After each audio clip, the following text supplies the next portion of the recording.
السلام علیکم ورحمۃ اللہ وبرکاتہ۔ الحمد للہ ان الحمد للہ نحمده ونستعینه ونستغفره ونعوذ باللہ من شرور انفسنا ومن سیئات اعمالنا من يهده الله فلا مضل له ومن يضلل الله فلا هادي له واشهد ان لا اله الا الله واشهد ان محمدا عبده ورسوله رب اشرح لي صدري ويسر لي امری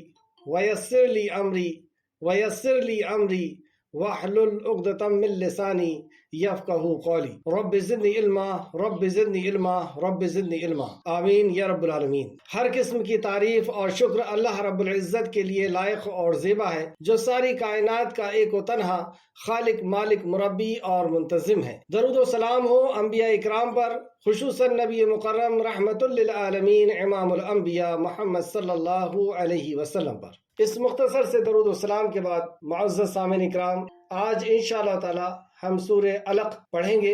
اللہ رب العزت سے دعا ہے کہ اللہ رب العزت ہمیں صحیح معنوں میں قرآن مقدس کو سمجھنے، یعنی قرآن کو خود قرآن کی روح سے، قرآن کو صحیح احادیث سے اور صحابہ اکرام کے اقوال اور افعال سے سمجھنے کی، اس پر ایمان لانے کی، اخلاص کے ساتھ عمل کر کے لوگوں تک پہنچانے کی توفیق عطا فرمائے، آمین یا رب العالمین۔ سورہ علق نزول کے اعتبار سے یہ پہلی سورت ہے جو آپ صلی اللہ علیہ وسلم کے اوپر نازل کی گئی۔ قرآن کا آغاز یہیں سے ہوا اور ترتیب کے اعتبار سے یہ 96 نمبر کی سورت ہے۔ نزول کے اعتبار سے یہ پہلی اللہ رب العزت کی طرف سے طے کی گئی، اور ترتیب کے اعتبار سے بھی اللہ رب العزت کی طرف سے طے کی گئی کہ اسے اس جگہ پر رکھا جائے۔ آج کا ہمارا جو موضوع ہے کہ نزول کے پہلے، قرآن کے نزول کے پہلے دنیا کے حالات بد سے بدتر تھے، بدترین حالات میں دنیا جی رہی تھی، جانور سے بھی بدترین طریقے سے جی رہی تھی۔ لیکن قرآن کے نزول کے بعد ایک غیر معمولی انقلاب پیدا ہوا، دنیا اور لوگ جینے کا اور انصاف کا اور حقوق کے ادائیگی کا طریقہ سیکھ بھی گئے اور عمل کے اندر بھی آ گیا۔ ہمارے دور میں بھی قرآن ہے، پھر ہمارے حالات سدھرنے کے بجائے بگڑتے ہی چلے جا رہے ہیں، ہم تباہی اور بربادی کی طرف ہی چلے جا رہے ہیں۔ وجہ کیا ہے؟ آج ہم اسی پر غور کریں گے کہ قرآن کے نزول کے پہلے دنیا کے حالات کیا تھے اور قرآن کے نزول کے بعد دنیا کے حالات بالکل تبدیل ہو گئے۔ تاریخ، ہسٹری اس بات کی گواہ ہے، اور آج ہمارے پاس قرآن ہے اور ہم بدترین سے بدترین حالات کی طرف جا رہے ہیں۔ وجہ کیا ہے؟ اس پہ غور کریں گے انشاءاللہ تعالی۔ اعوذ باللہ من الشیطان الرجیم، اے اللہ ہم تیری پناہ میں آتے ہیں شیطان سے۔ بسم اللہ الرحمن الرحیم، اللہ کے نام سے شروع جو رحمان اور رحیم ہے۔ اقرأ بسم ربک الذی خلق، اپنے رب کے نام سے پڑھ جس نے پیدا کیا۔ یہ قرآن کے نزول کے اعتبار سے پہلی 5 آیتیں ہیں۔ قرآن کے نزول سے پہلے دنیا کے حالات بدترین تھے، پوری دنیا ظلم و زیادتی میں بھری ہوئی تھی۔ کافی لمبے عرصے سے انبیاء مبعوث نہیں کیے گئے تھے، یعنی قرآن سے پہلے بگاڑ کی جو وجہ تھی اس کی وجہ یہ کہ ایک لمبے عرصے سے انبیاء مبعوث نہیں کیے گئے، اور ہر دور میں انسان کے اندر سے برائی اور بربریت، جہالت دور کرنے کی اور انسان کو ایک بہتر انسان بنانے کا ایک ہی طریقہ رہا ہے، اور وہ ہے وحی الہی کا نزول، انبیاء کا مبعوث ہونا۔ تو کافی لمبے عرصے سے انبیاء مبعوث نہیں کیے گئے تھے۔ آپ صلی اللہ علیہ وسلم سے پہلے عیسیٰ علیہ السلام تقریباً 570 سال قبل فلسطین میں یعنی بیت المقدس کے قریب مبعوث کیے گئے تھے، اور وہ بھی بنی اسرائیل کے لیے۔ عرب ابراہیم علیہ السلام اور اسماعیل علیہ السلام نے مکہ کو آباد کیا، اور عیسیٰ علیہ السلام سے تقریباً 2248 سال پہلے آباد کیے تھے، یعنی نبی کریم صلی اللہ علیہ وسلم سے تقریباً 3018 سال پہلے ایک اتنا لمبا عرصہ عرب کا اور مکہ کا خالی گزرا۔ تو آپ صلی اللہ علیہ وسلم کے مبعوث ہونے کے وقت عرب اور مکہ کے حالات کیسے تھے؟ مکہ اور خانہ کعبہ جو توحید کی بنیاد پر بنایا گیا تھا، خانہ کعبہ کے اندر 360 مجسمے اور بت رکھ دیے گئے تھے۔ یہ بت کس کے تھے؟ یہ آپ کے لیے ایک سوال اور ہوم ورک کہ خانہ کعبہ کے اندر جو 360 بت رکھے ہوئے تھے وہ کن کے تھے؟ یہ لوگ کس مذہب کے ماننے والے تھے؟ یہ لوگ ابراہیم علیہ السلام اور اسماعیل علیہ السلام کے ماننے والے تھے، یعنی یہ مسلم تھے، یہ مسلم کہلاتے تھے۔ یہ حج کرتے تھے، نماز پڑھتے تھے، حاجیوں کی خدمت کرتے تھے، ان کو پانی پلاتے تھے۔ لیکن بگاڑ کس طرح تھا؟ ان کی عبادت، یہ خانہ کعبہ کا طواف برہنہ ہو کر کے کرتے تھے، کپڑے اتار کر کے، اور اس کی وجہ یہ بتاتے تھے کہ اس کپڑے پہ ہم نے گناہ کیا ہے، گویا کہ اس کپڑے پہ ہم عبادت کیسے کریں، اس وجہ سے کپڑے کو اتارنے کا ان کی یہ سوچ۔ اور صرف مرد ہی نہیں، اسی جگہ عورتیں بھی برہنہ ہو کر کے مرد کے ساتھ طواف کر، یہ بے حیائی۔ اور خانہ کعبہ کے اندر، اللہ کے گھر کے اندر اس قدر بے حیائی، تو باہر کیا نہیں ہوتا ہوگا۔ ان کی نماز سیٹی بجانا اور تالی بجانا ان کی نماز تھی۔ معاشرے کا نظام قبیلائی نظام کہ ہر قبیلے کا الگ ان کے قاعدے قانون ہے اور ہر قبیلے کے الگ معبود ہیں جو خانہ کعبہ کے اندر انہوں نے نصب کر رکھے ہیں۔ اور ان کا سسٹم کہ قبیلہ اور قبیلے کے سردار نے جو کہہ دیا وہی ان کے لیے حلال ہے، وہی ان کے لیے حرام ہے، وہی جائز ہے، وہی ناجائز ہے، وہی ان کا قانون ہے، وہی سزائیں طے کرے گا اس کا قبیلہ۔ اور ظلم اس طرح کہ طاقتور کمزور کے اوپر ظلم کرتا، ہر طاقتور کمزور کے اوپر ظلم کرتا، لوٹ مار، قتل، غارت گری، یہ ان کا پیشہ تھا۔ اور بعض قبائل تو یہاں تک تھے کہ وہ گھر بنا کر کے رہنے کی بھی ان کے تمیز نہیں تھی، وہ ٹینٹ بنا کر کے رہتے اور جو بھی قبیلہ، جو بھی قافلہ آتا حج یا عمرہ کرنے اسے لوٹ لیتے۔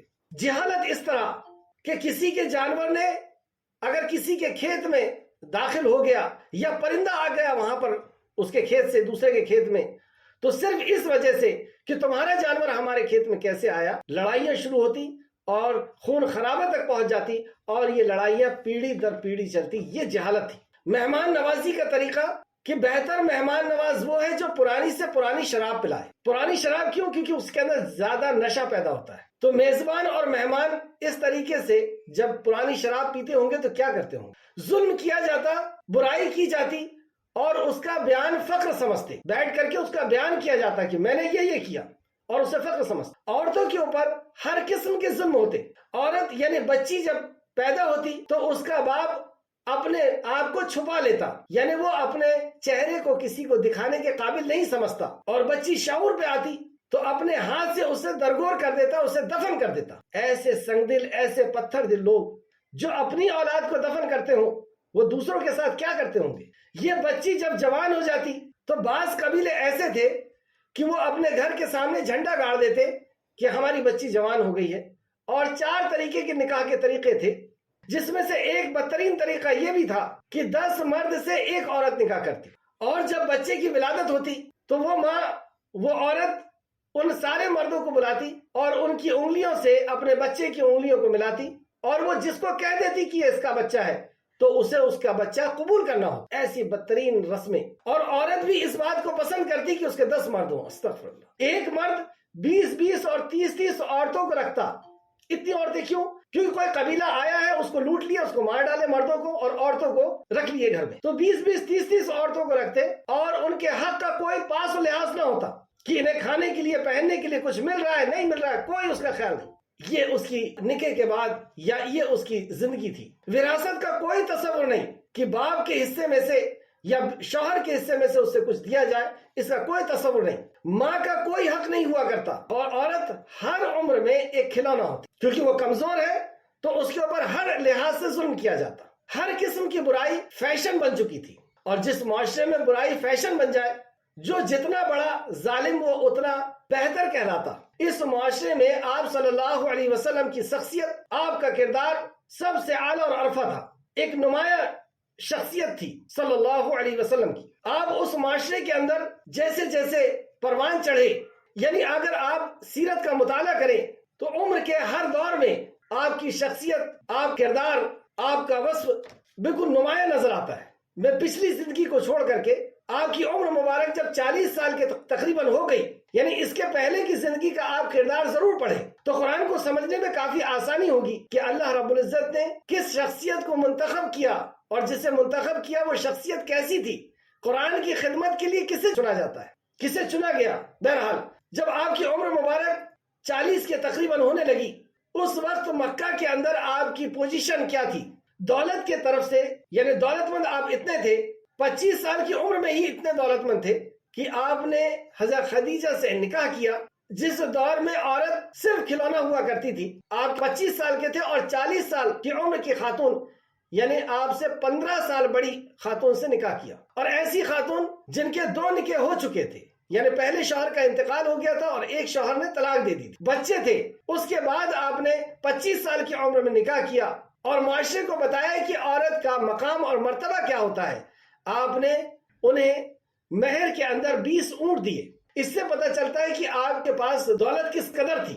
آج کے دور میں سب سے کمزور اگر اونٹ بھی آپ لیں تو 2 لاکھ تک کا تو ہوگا، یعنی 40 لاکھ روپے آپ نے مہر دیا۔ ایک اندازہ، کیونکہ وہ اونٹ کیسے تھے ہم نہیں جانتے، ہو سکتا ہے کہ اس قیمت کا ایک ہی اونٹ ہو، یہ بھی ہو سکتا ہے۔ تاریخ کی کتابوں میں آتا ہے کہ آپ کے پاس اس قدر دولت تھی کہ 7 پیڑھی بیٹھ کر کے کھاتی تو ختم نہ ہوتی۔ یہ آپ کی مالی پوزیشن تھی، اور معاشرے کے اندر آپ کی پوزیشن، آپ صادق کہلاتے تھے۔ لوگ آپ کو صادق کہا کرتے تھے، یعنی سچے، یعنی آپ کی زبان سے کبھی جھوٹ نہیں سنا کسی نے۔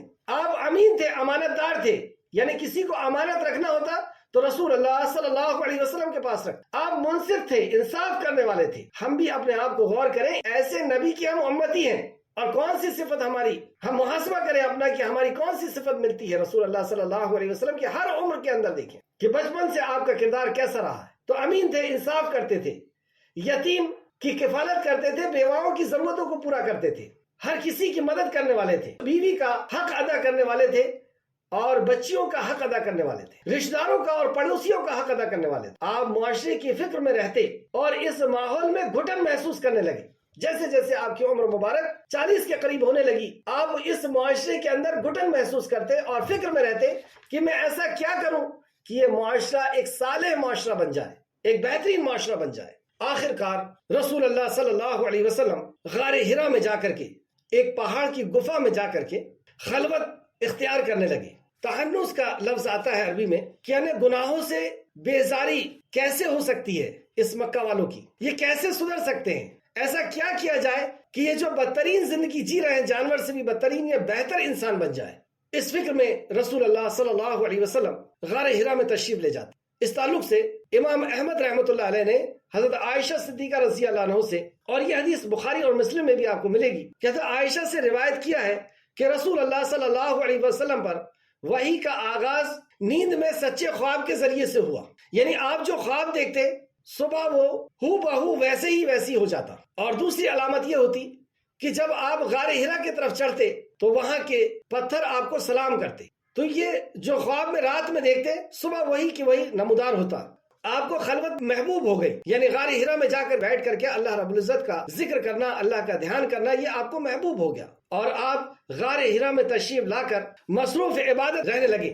گائے بگائے آپ اہل خانہ کے پاس بھی تشریف لاتے، یعنی کبھی کبھی آپ اہل خانہ کے پاس اپنے گھر میں بھی تشریف لاتے، اور حضرت خدیجہ آپ کے لیے کھانے پینے کا کچھ سامان تیار فرما دیتی، اور آپ اسے لے کر پھر غار ہرا میں واپس تشریف لے جاتے۔ اس طرح آپ غار ہرا میں عبادت میں مشغول رہتے تھے، اور اچانک اللہ رب العزت نے انسانیت کے اوپر یہ رحم فرمایا، انسانیت کی ہدایت کا بندوبست فرمایا، اور وہ نسخہ کیمیا نازل فرمایا جس نے انسانیت کو بدل کر کے رکھ دیا، یعنی انسانیت کو انسان بنا دیا۔ تو بہرحال حدیث کے الفاظ اس طرح ہیں جس کا مفہوم ہے، اسی طرح آپ غار ہرا میں عبادت میں مشغول تھے کہ اچانک آپ کے پاس فرشتہ آیا، یعنی جبریل امین آئے، اور کہنے لگے اقرا، یہ جو نزول یہاں سے شروع ہوا، پڑھیے۔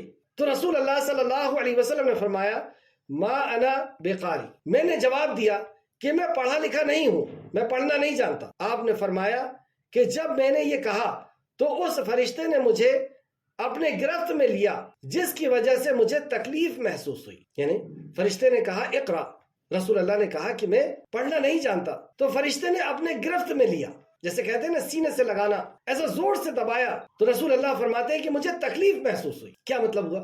یہ عام پیغام نہیں تھا، یہ خالق کائنات کے طرف سے وحی ہے، اور وحی جب بھی نازل ہوتی تھی ایک سختی کی کیفیت آپ کے اوپر طاری ہوتی تھی، جیسے سخت جاڑے کے موسم میں آپ کے ماتھے پر پسینہ موتیوں کی طرح چمکتا تھا یا ٹپکتا تھا، ماں عائشہ فرماتی۔ اسی طرح آپ اونٹنی پہ بیٹھے ہوتے اور وحی کا نزول ہوتا تو اونٹنی دبنے لگتی، جھک جاتی۔ ایک صحابی کے اوپر آپ کا پیر رکھا ہوا تھا اور اتنے میں وحی نازل ہوئی تو صحابی چیخ پڑے کہ یہ پیر میرا پھٹ جائے گا، ٹوٹ جائے گا۔ وجہ کیا ہے؟ 2 وجہ۔ نمبر 1، اس وحی کی ہیبت اور عظمت کہ آپ کے دل میں نقش ہو جائے، اس وحی کی کیفیت اور اس کی عظمت کہ یہ آپ کے دل میں نقش ہو جائے۔ دوسرا، نبی صلی اللہ علیہ وسلم 23 سال اس پیغام کو لوگوں تک پہنچانے کو بھی برداشت کیا، اس کے عمل کو برداشت کیا، اور آپ کا مقام و مرتبہ اعلیٰ عرفہ ہوا۔ وَرَفَعْنَا لَكَ ذِكْرَكَ، جو پچھلی کلاس میں ہم نے پڑھا۔ تو جبریل امین نے آپ کو دبوچا اور چھوڑا اور پھر چھوڑ کر مجھ سے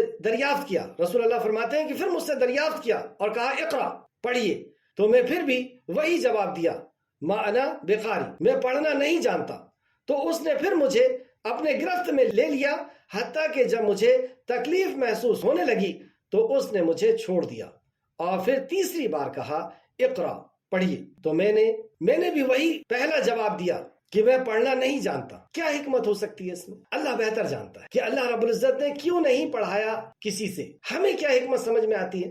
اللہ بہتر جانتا ہے، لیکن ہمیں کیا سمجھ میں آتی ہے کہ اگر رسول اللہ صلی اللہ علیہ وسلم کسی سے پڑھ لیتے تو دو بات ہوتی، ایک یہ کہ جو پڑھانے والا ہے وہ بڑا ہو جاتا، جو پڑھانے والا ہے وہ اپنے آپ کو استاد کہتا، اور استاد کا مقام اونچا ہوتا ہے، شاگرد کا مقام نیچے ہوتا۔ اللہ رب العزت نے یہ فیصلہ فرمایا کہ اللہ خود رسول اللہ صلی اللہ علیہ وسلم کو پڑھائے گا تاکہ آپ کا مقام و مرتبہ سب سے اونچا۔ دوسری وجہ یہ سمجھ میں آتی ہے، دوسری حکمت یہ سمجھ میں آتی ہے کہ قرآن کے نزول کے وقت لوگ یہ کہہ دیتے کہ یہ اس علم کا نتیجہ ہے جو انہوں نے حاصل کیا ہے۔ ایسا علم سے بھرا ہوا کلام یہ اس لیے بیان کر رہے ہیں کیونکہ یہ علم والے ہیں، اور بھی کئی وجہ ہوگی۔ تو رسول اللہ صلی اللہ علیہ وسلم کسی شخص سے پڑھے لکھے نہیں تھے، گویا کہ کوئی آپ کا استاد نہیں تھا، اور علم کے معاملے میں آپ سب سے اعلیٰ اور عرفہ تھے مکہ کے اندر اور ساری امت کے اندر، یہاں تک کہ آپ امام الانبیاء بھی ہوئے۔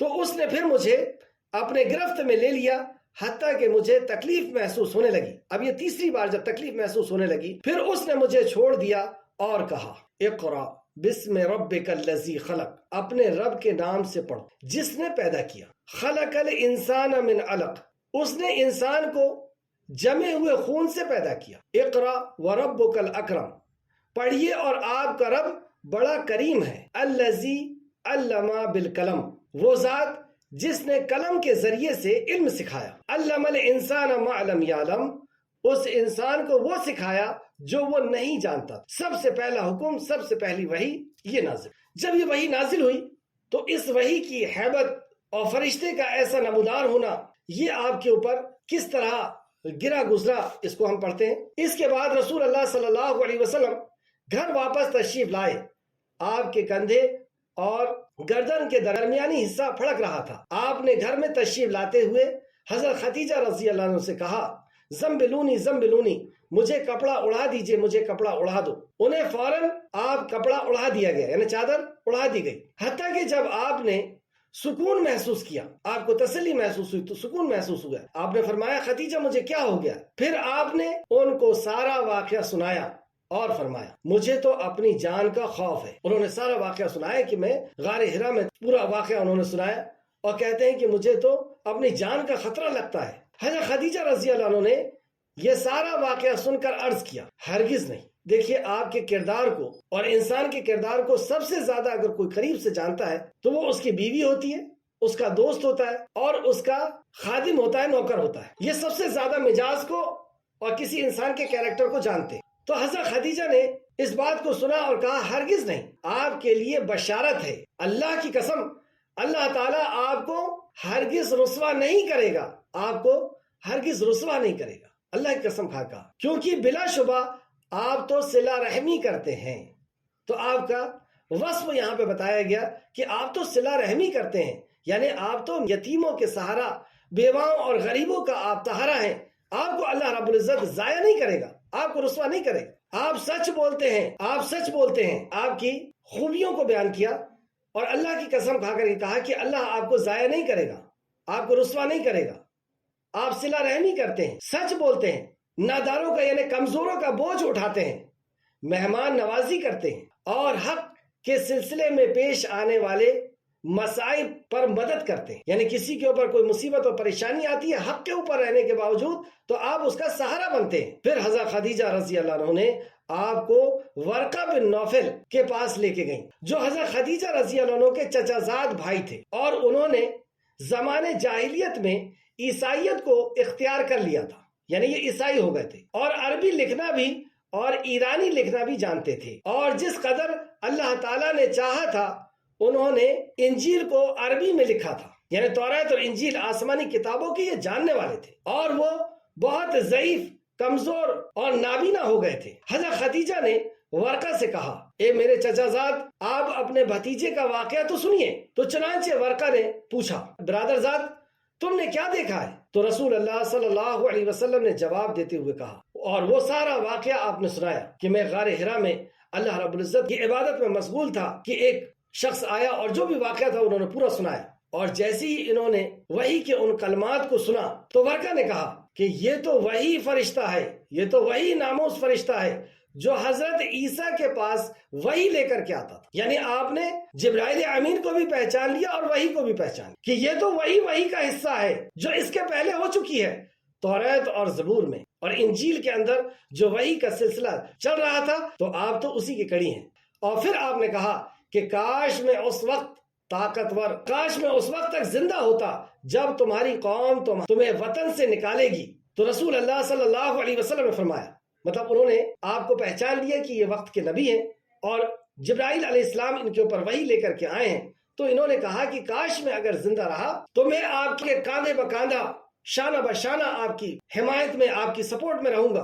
لیکن یہ بہت ضعیف تھے، اور جب انہوں نے یہ کہا کہ آپ کی قوم آپ کو نکالے گی تو رسول اللہ صلی اللہ علیہ وسلم نے فرمایا، کیا مجھے نکال دے گی؟ یعنی آپ نے تعجب اظہار کیا، کیونکہ مکہ کے اندر آپ کی بہت وقت تھی، بہت عزت تھی۔ ورقہ نے جواب دیا، ہاں، جب بھی کوئی آدمی یہ پیغام لایا، یعنی جب بھی کوئی نبی آئے ہیں ان سے دشمنی کی گئی ہے، توحید کی بنیاد پر ان سے دشمنی کی گئی ہے، اللہ کے پیغام کی بنیاد پر ان سے دشمنی کی گئی۔ اگر وہ دن میری زندگی میں آیا تو میں پوری قوت کے ساتھ تمہاری نصرت و حمایت کروں گا۔ پھر ورقہ کا جلد ہی انتقال ہو گیا اور وحی کا سلسلہ بھی کچھ دن کے لیے منقطع ہوا۔ بخاری شریف حدیث نمبر 3 اور تفسیر ابن کثیر جلد نمبر 6 صفحہ نمبر 538۔ اس طرح آپ کی نبوت کے تعلق سے ورقہ بن نوفل سمجھ گئے، اور انہوں نے بتایا سب سے پہلی وحی، سب سے پہلا حکم، سب سے پہلا اللہ کی طرف سے جو میسج تھا وہ کیا تھا، اس کے اوپر ہم غور کریں گے۔ اقرا بسم، اپنے رب کے نام سے پڑھو۔ کون رب؟ جس نے پیدا کیا، یعنی ساری کائنات کو جس نے پیدا کیا ہے وہ رب ہے، اس کے نام سے پڑھیے۔ اور جب ساری مخلوق کو پیدا اللہ رب العزت نے کیا ہے، لیکن ان مخلوق میں سے ایک مخلوق کا یہاں پہ ذکر کیا جو اس کا اعجاز اور اس کی عظمت کا پتہ دیتی ہے، اور وہ کہا خلق الانسان، جس نے پیدا کیا انسان کو، جس نے تخلیق کیا انسان کو، یعنی جیسے کہ آیت نمبر 2 میں فرمایا خلق الانسان من علق، تو مخلوق تو ساری اللہ نے بنائی ہے، اس میں سے صرف ایک مخلوق کا ذکر کیا، یعنی انسان کی عظمت اور یہ اس کا اعجاز ہے کہ خلق الانسان، کی انسان کو بنایا، من علق، علق سے، یہاں پہ اس کی قدرت بتائی گئی۔ اقرا وربک الاکرم، پڑھ اور آپ کا رب بڑا ہی کریم ہے، اکرم ہے۔ الذی علم بالقلم، اور وہ ذات کہ جس نے قلم کے ذریعے سے علم سکھایا۔ علم الانسان ما لم یعلم، اس نے انسان کو وہ علم سکھایا جو وہ نہیں جانتا تھا۔ یعنی پہلی وحی، پہلا حکم علم کے تعلق سے نازل ہوا، اور 5 بار اس میں علم کی تکرار کی گئی۔ علم کسے کہتے ہیں؟ سب سے پہلے ہم یہ جانیں گے کہ علم کسے کہتے ہیں۔ علم کسے کہتے ہیں؟ قرآن سورہ بقرہ آیت نمبر 78 میں اللہ فرماتا ہے وہ امی ہے، یعنی وہ ان پڑھ ہے۔ وَمِنْهُمْ أُمِّيُّونَ، وہ امی ہے، ان پڑھ ہے۔ لَا يَعْلَمُونَ الْكِتَابَ، جو کتاب کا علم نہیں رکھتا۔ تو گویا کہ اللہ کے کلام کا علم ہے، اور جو کلام کا علم نہیں رکھتا وہ امی ہے۔ لیکن ہمارے معاشرے میں سوائے قرآن کے سب علم کہلاتے ہیں، اور قرآن کا جاننا، قرآن کا سیکھنا، جبکہ یہ رشد، ہدایت ہے، یہ ہماری کامیابی کا ذریعہ تھی، یہ کامیابی کا ضامن ہے۔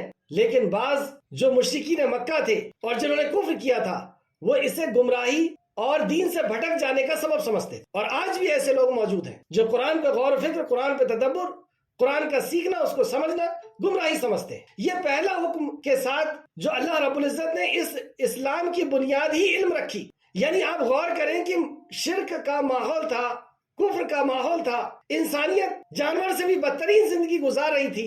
اس وقت اللہ رب العزت نے انسانیت کو سدھارنے کے لیے جو سب سے پہلا احکام نازل کیا، سب سے پہلا حکم نازل کیا، وہ علم حاصل کرنے کا تھا۔ اور اس پہلے حکم کے ساتھ انسان نے، مسلمان نے غداری کی۔ چند سال پہلے ایک رپورٹ تیار کی گئی، سچر کمیٹی کی رپورٹ۔ اس رپورٹ کا خلاصہ یہ تھا کہ مسلمان دلت سے بھی پیچھا ہے علم کے معاملے، مطلب جس مذہب کی بنیاد، جس مذہب کا پہلا حکم علم ہو، اور اس مذہب نے اس علم کے ساتھ یہ۔ پھر سے غور کریں، اقرا، پڑھ۔ تو یہ پڑھنا کیا ہے؟ علم حاصل کرنا کیا ہے؟ سنت ہے، فرض عین ہے، فرض کفایہ ہے، کیا ہے؟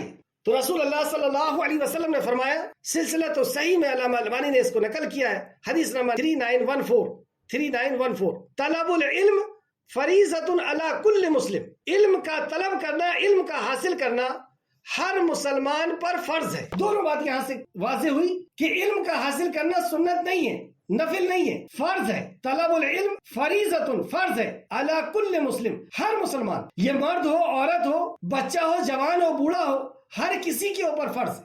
صحابہ نے اس پر کس طرح عمل کیا اور ہم نے کیا کیا، اور اسی وجہ سے ان کی زندگی کے اندر انقلاب آیا اور ہم تباہ اور برباد ہوئے۔ انہوں نے کیا کیا؟ نبی کریم صلی اللہ علیہ وسلم نے ایسے سخت ماحول میں کہ جب وحی کا نزول شروع ہوا اور مشرکین مکہ ہر قسم کی تکلیف دینے لگے، ہر قسم سے ستانے اور پریشان کرنے لگے، ایسا ماحول ہو گیا کہ صحابہ کرام کا وہاں رہنا مشکل ہو گیا، ان کو نکلنے پر مجبور کر دیے۔ اور کس طرح سخت ماحول تھا یہ ہم سب جانتے ہیں کہ مارا جاتا، گھسیٹا جاتا، جلایا جاتا، پتھر رکھے جاتے، حضرت سمیہ کو 2 ٹکڑے کر دیے گئے۔ ایسے سخت ماحول میں، جس ماحول میں خانہ کعبہ کے اندر نماز منع تھی اور صحابہ کرام گھر کے اندر نماز پڑھا کرتے تھے، لیکن علم منع نہیں تھا، اس جان کو ہتھیلی میں رکھ کر کے صحابہ کرام حضرت ارقم رضی اللہ عنہ کے گھر داخل ہو، جان کو ہتھیلی میں لے کر۔ آپ دیکھیں اس ٹائم میں خانہ کعبہ کے اندر نماز نہیں ہو رہی، کیوں؟ کیونکہ حالات بہت سخت ہیں۔ کسی نے دیکھ لیا، کسی نے پکڑ لیا، اور کسی نے دیکھ لیا کہ رسول اللہ صلی اللہ علیہ وسلم کے ساتھ ہے تو اس کی شامت آ جائے گی، اس کو ختم کر دیا جائے گا، اس کو قتل کر دیا جائے گا، اس کو جلا دیا جائے گا۔ لیکن اس حالات میں بھی اس حکم کے اوپر رسول اللہ صلی اللہ علیہ وسلم نے کیسے عمل کیا اور صحابہ کرام نے کیسے عمل کیا کہ ایسے حالات میں بھی دارالارقم میں صحابہ اکٹھا ہوتے، حضرت ارقم رضی اللہ عنہ کے گھر میں اکٹھا ہوتے جو مکہ کے کنارے میں تھا، اور رات کے اندھیرے میں صحابہ دوسرے صحابہ کو اس وحی کو سنانے کے لیے پرانے گھروں میں، کھنڈروں میں اور ایسے علاقوں میں جاتے جہاں پہ کوئی انہیں پکڑ نہ سکے، اور وہاں جا کر کے قرآن کا علم ایک دوسرے کو دیا کر کہ یہ وحی آج نازل ہوئی۔ ایک بات تو یہ ہوئی کہ ایسے سخت حالات میں بھی وہاں پہ حاضر ہوتے۔ دوسرا، کون لوگ حاضر ہوتے؟ ہر عمر کے لوگ، اس میں عورتیں بھی ہوتی، بچے بھی ہوتے، بوڑھے بھی ہوتے، اور زیادہ تر تو بڑے عمر کے ہی لوگ ہوا کرتے تھے باشعور۔ اور علم کو کس طرح حاصل کرتے؟ علم کو حاصل کرنے کے لیے وہیں پہ حفظ بھی کرتے، اور جو حفظ نہیں کر سکتا وہ اس کو نوٹ کرتا، لکھتا۔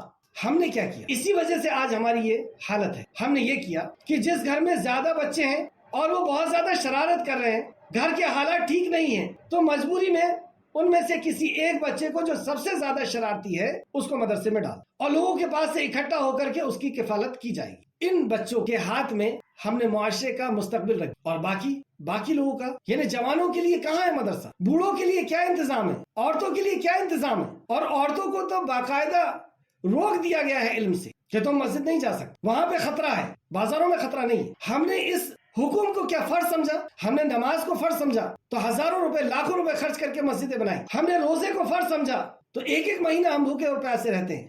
ہم نے حج کو فرض سمجھا اور لاکھوں روپے خرچ کر کے حج کرنے جاتے ہیں، لیکن ہم نے علم کو کیا سمجھا؟ کیوں کیا ہم نے ایسا؟ کیا اتنی بڑی سیرت اور شریعت ہمیں نظر نہیں آتی؟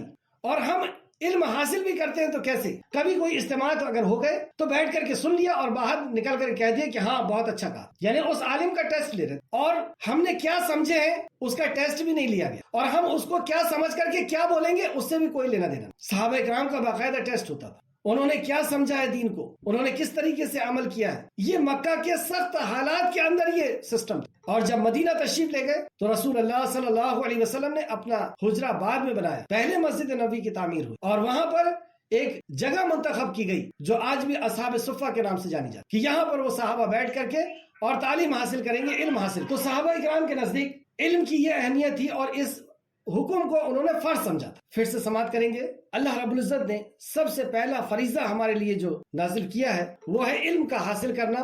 اور علم کسے کہتے ہیں؟ میں نے قرآن کے حوالے سے آپ کو بتایا، سورہ بقرہ آیت نمبر 78، وَمِنْهُمْ أُمِّيُّونَ لَا يَعْلَمُونَ الْكِتَابَ، وہ امی ہے جو علم نہیں رکھتا۔ ہم لوگ قرآن کے علاوہ دوسرے علم والے کو علم سمجھتے ہیں، ہاں یہ انجینئر، یہ پڑھا لکھا، یہ ڈاکٹر ہے، ہاں یہ پڑھا لکھا، وہ اس فیلڈ کا جاننے والا عالم کیوں نہیں، علم والا کیوں نہیں ہے؟ کیونکہ قرآن دستور حیات ہے۔ قرآن ہمیں بتاتا ہے کہ ہمیں کیا کھانا ہے، کیا نہیں کھانا، کیا پینا ہے، کیا نہیں پینا، کیا پہننا ہے، کیا نہیں پہننا، ماں باپ کے کیا حقوق ہیں، بیوی کے کیا حقوق ہیں، بچوں کے کیا حقوق ہیں، پڑوسی کے ساتھ کیسے رہنا ہے، بزنس کیسے کرنا ہے، لین دین کس طرح کرنا ہے، یہ دستور حیات ہے۔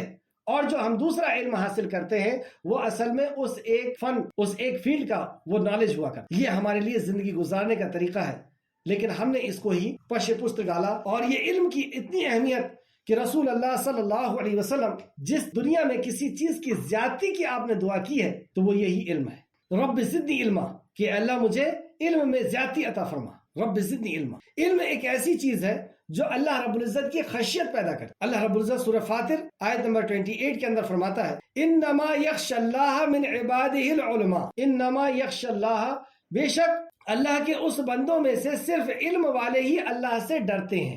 جو علم رکھتا ہے یعنی جو اللہ رب العزت کو جانے گا کہ وہ کیسا رحمان ہے، وہ کیسا رحیم ہے، وہ کیسا کریم ہے، اس کی پکڑ کتنی سخت ہے، تو وہ اللہ رب العزت سے محبت کرے گا، اس کا لحاظ کرے گا اور اس سے وہ ڈرے گا، اس کی سختی سے، اس کی پکڑ سے وہ ڈرے گا۔ تو جتنا زیادہ وہ اللہ رب العزت، اور علموں میں سب سے اونچا علم، ایک تو ہم نے یہ سمجھا کہ علم جو ہے وہ اللہ رب العزت کی وحی کو علم کہا گیا، نبی مکرم کے فرمان کو علم کہا گیا، اور اس علم میں بھی سب سے اونچا علم، کیونکہ اللہ کا یہ دستور ہے کہ بعض کو بعض پر فضیلت دے، جیسے اولو العزم پیغمبر 5، 12 مہینوں میں افضل مہینہ رمضان المبارک، راتوں میں افضل رات لیلۃ القدر، تو بعض کو بعض پر فضیلت دیتا ہے۔ 4 خواتین عورتیں جو ہیں ان کو ساری عورتوں کے اوپر فضیلت، تو اسی طریقے سے قرآن پر بھی دیکھیں نبی کریم صلی اللہ علیہ وسلم کیسے ٹیسٹ لیا کرتے تھے۔ اپنے صحابی سے پوچھا کہ قرآن کی سب سے افضل آیت کون سی ہے؟ صحابی خاموش، اور کہا اللہ اور رسول عالم، اللہ اور اس کے رسول زیادہ جانتے ہیں۔ آپ نے کہا قرآن کی سب سے افضل آیت کون سی؟ پھر صحابی نے کہا کہ اللہ اور اس کے رسول بہتر جانتے ہیں۔ پھر تیسری بار سوال کی کہ قرآن کی سب سے افضل آیت کون سی؟ یہ ٹیسٹ چل رہا ہے، ایگزام چل رہا ہے کہ میرے صحابہ کیا سمجھ رہے ہیں، کون سا احکام قرآن کا ایسا ہے جو سب سے افضل ہے، سب سے اونچا ہے، کون سی وحی ایسی ہے جو سب سے افضل ہے۔ تو صحابہ نے قرآن کے اوپر غور کیا،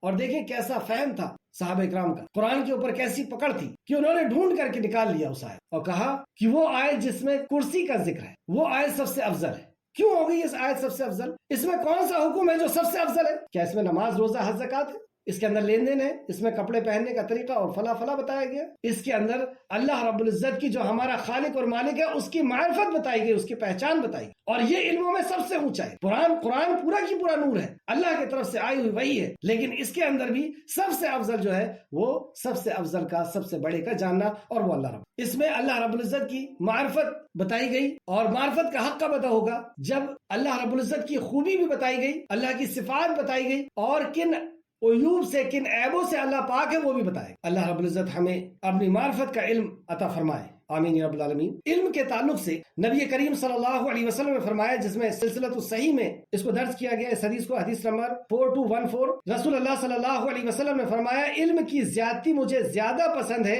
عبادت کی زیادتی۔ اللہ اکبر، یعنی نفل عبادت کوئی شخص کر رہا ہے اور کوئی شخص علم حاصل کر رہا ہے، تو رسول اللہ صلی اللہ علیہ وسلم نے فرمایا کہ مجھے عمل کی زیادتی سے، جو عمل کر رہا ہے، نفلی عبادت کر رہا ہے، عمل کی زیادتی سے زیادہ پسند ہے علم کی زیادتی، اور بہتر دین تقویٰ ہے۔ ایک اور حدیث نبی کریم صلی اللہ علیہ وسلم نے فرمایا، اسے مسند احمد نے، مسلم نے، ابو داؤد، ترمذی وغیرہ روایت کیا ہے، اور صحیح میں، صحیح الجامع میں اس کو نقل کیا 6577 کہ رسول اللہ صلی اللہ علیہ وسلم نے فرمایا جو علم کی تلاش میں نکلتا ہے اللہ تعالیٰ اس کے لیے جنت کا راستہ آسان کر۔ ایک اور حدیث ہے کہ دیکھیے علم کی زیادتی اللہ کو کیسے پسند ہے، اور نبی کریم صلی اللہ علیہ وسلم کو کتنی پسند تھی، اور فرشتوں کو یعنی جبرائیل علیہ السلام کو کتنی پسند ہے، یا فرشتوں کو کتنی پسند ہے، اور صحابہ اکرام کو کتنی پسند تھی۔ علم کی زیادتی یا علم کی مجلس، اس کے اوپر سے جب اللہ رب العزت کی ذکر کی مجلس لگتی ہے، یعنی کسی گھر میں، اللہ کے کسی گھر میں بیٹھ کر کے قرآن کو جب لوگ سیکھتے ہیں، سکھاتے ہیں، سمجھتے ہیں اس میں غور و فکر کرتے ہیں۔ اچھا، یہ سیکھتے ہیں سے مراد بغیر سمجھے پڑھنا کبھی نہیں ہوا صحابہ کے دور۔ اس سوال کے اوپر غور کریں کہ کیا رسول اللہ صلی اللہ علیہ وسلم نے قرآن کو بغیر سمجھے پڑھا؟ نعوذ باللہ۔ کیا صحابہ کرام نے بغیر سمجھے پڑھا؟ تابعین نے، تبع تابعین نے بغیر سمجھے پڑھا؟ ہمارے علماء کرام نے بغیر سمجھے پڑھا؟ تو بغیر سمجھے پڑھنا یہ کس کی سنت ہے؟ کہاں سے لائے ہم نے؟ قرآن تو ہمارے دستور حیات زندگی گزارنے کا طریقہ ہے، اس کو ہم بغیر سمجھے کیسے پڑھیں گے؟ اور کون سی کتاب ایسی ہے جس کو ہم بغیر سمجھے پڑھیں؟ آج اگر ہم سے کوئی پوچھے کہ ہمیں اسلام کو سمجھنا ہے، فرقوں کو نہیں سمجھنا، کون سی کتاب پڑھیں؟ تو آپ کیا جواب دیں گے؟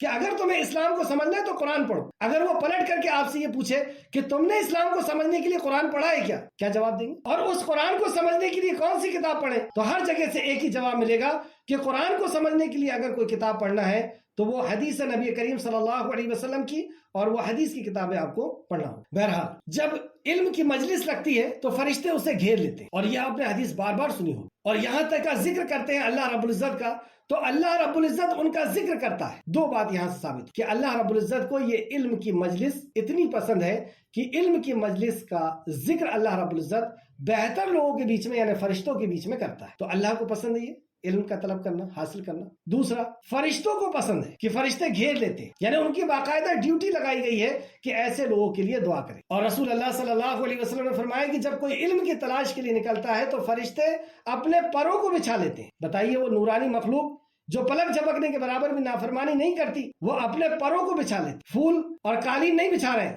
اپنے آپ کو بچھا رہے ہیں، ان کے اوپر آپ چل کر کے آ رہے ہیں۔ کتنا محبوب ہے یہ عمل فرشتوں کے نزدیک اور اللہ کے نزدیک کہ انہوں نے اپنے آپ کو بچھا دیا، کیونکہ تم خالق کائنات کی معرفت کا علم حاصل کرنے جا رہے ہو، اپنے رب کی پہچان کا علم حاصل کرنے جا رہے ہو، اللہ رب العزت کے اوامر اور نواہی کا علم حاصل کرنے جا رہے ہو، تم اللہ کے قریب جانے کا علم حاصل کرنے جا رہے ہو۔ آگے رسول اللہ صلی اللہ علیہ وسلم نے فرمایا کہ ہر مخلوق اس کے لیے دعا کرتی ہے، ہر مخلوق اس کے لیے مغفرت کی دعا کرتی ہے۔ سب سے قیمتی چیز کہ ہماری مغفرت ہو جائے، جہنم سے بچا لیے جائیں۔ یہاں تک کہ رسول اللہ نے فرمایا کہ پانی کے اندر مچھلی اور بل کے اندر چیوٹی بھی اس کے لیے مغفرت کی دعا۔ ایسی عظیم فرائض جو ہمارے اوپر فرض کیا گیا، اس سے ہم غافل، اور جب ہم نہیں جانیں گے اپنے رب کو تو ظاہر سی بات ہے کہ اس کا حق ہم اس کی مخلوق کو دیں گے۔ جب اللہ کو نہیں جانے گا بندہ تو اللہ کا حق پھر مخلوق کو دے گا، اور یہی ہوا۔ جب رسول اللہ صلی اللہ علیہ وسلم کے مقام و مرتبے کو نہیں جانے گا تو رسول اللہ صلی اللہ علیہ وسلم کا مقام و مرتبہ دوسرے کو دے گا، کسی اور کی اطاعت اور فرما برداری کرے گا، کسی اور کو اپنا آئیڈیل بنائے گا، کسی اور کو اپنا رہبر اور رہنما بنائے گا، کیونکہ اسے علم نہیں، وہ نہیں جانتا رسول اللہ صلی اللہ علیہ وسلم۔ جب اسے علم نہیں ہوگا تو وہ حلال و حرام کی تمیز نہیں کر پائے۔ تو اللہ رب العزت سے دعا ہے کہ یہ جو پہلا حکم ہمارے اوپر نافذ کیا گیا، نازل کیا گیا، اللہ رب العزت اس کی قدر کرنے کی ہم سب کو توفیق عطا فرمائے۔ صحیح معنوں میں اللہ تو اپنے کلام کو، رسول اللہ صلی اللہ علیہ وسلم کو فرمان کو سیکھنے، سمجھنے اور اس پہ غور و فکر کرنے، ایمان کے ساتھ عمل کرنے کی توفیق و رفیق عطا فرمائے۔ اے خالق مالک، جب تک ہمیں زندہ رکھ، علم کے ساتھ، علم کے سیکھنے کے ساتھ طالب علم بنا کر کے ہمیں زندہ رکھ، اور جب ہمارا خاتمہ کر تو خیر کے ساتھ ہمارا خاتمہ فرما، یعنی اس علم پر ایمان اور عمل کے ساتھ ہمارا خاتمہ فرما، اور نیکوکاروں کے ساتھ ہمارا شمار فرما دے۔ آمین یا رب العالمین۔ السلام علیکم ورحمۃ اللہ وبرکاتہ۔